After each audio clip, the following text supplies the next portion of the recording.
नेता प्रतिपक्ष जयराम ठाकुर के बयान पर विक्रमादित्य सिंह का बड़ा पलटवार। मुझे जयराम जी से कोई सर्टिफिकेट लेने की जरूरत नहीं।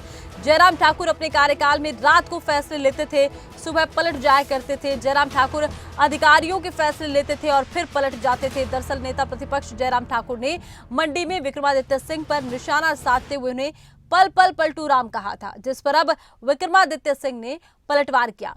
अब आपको पहले जयराम ठाकुर का बयान सुनवाते हैं और फिर उस पर विक्रमादित्य सिंह की तरफ से किए गए पलटवार को सुनवाते हैं। विक्रमादित्य के बारे में मैं अभी ज्यादा कहना नहीं चाहता हूं। पहले तो ये स्पष्ट हो जाए कि वो चुनाव लड़ने की बात सोच रहे हैं, नहीं सोच रहे हैं, कि मुख्यमंत्री के खिलाफ उनने किस हद तक बातें कही हैं, उनकी माताजी ने किस प्रकार से बात कही है।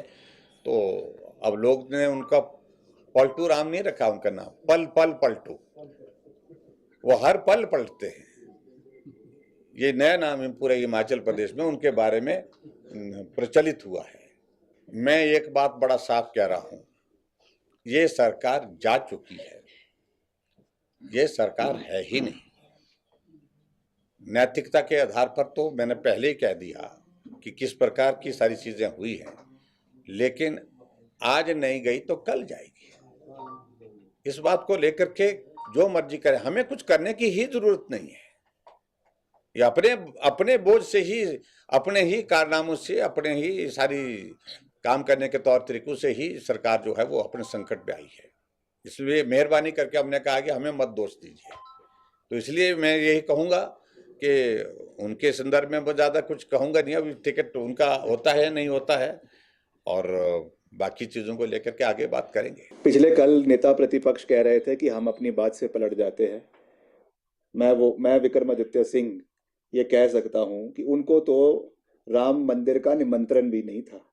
मेरे को निमंत्रण भी मिला और मैं हर चीज़ के मद्देनज़र रखते हुए 22 मार्च को राम मंदिर पहुंचा भी।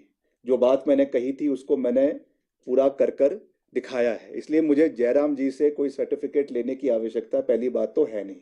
और जयराम जी ने अपने मुख्यमंत्री कार्यकाल में कितने फैसले लिए और कितने फैसलों पर रात को पलट गए, अगर इसकी सूची में आज यहाँ पे बोलना शुरू कर दूं तो रात हो जाएगी। कोरोना काल में रोज सुबह कोई फैसले लेते थे, शाम को उस फैसलों से पलट जाते थे। अधिकारियों के फैसले लेते थे, उन अधिकारियों के फैसलों से पलट जाते थे। अगर हम बोलने पर आ गए तो जयराम जी को अच्छा नहीं लगेगा। इसलिए मेरा उनसे भी निवेदन रहेगा कि आप अपने कार्यकाल की बात करें, अपनी उपलब्धियों की बात करें, व्यक्तिगत टीका टिप्पणी से बचे। बाकी वो बुद्धिजीवी है, वो जानते हैं क्या बोलना है क्या नहीं बोलना है। मैं उनको सिखाने वाला कोई नहीं होता हूँ, मगर मैं ये कह सकता हूँ कि जो मुद्दे होंगे वो हिमाचल के हितों के मुद्दे होंगे।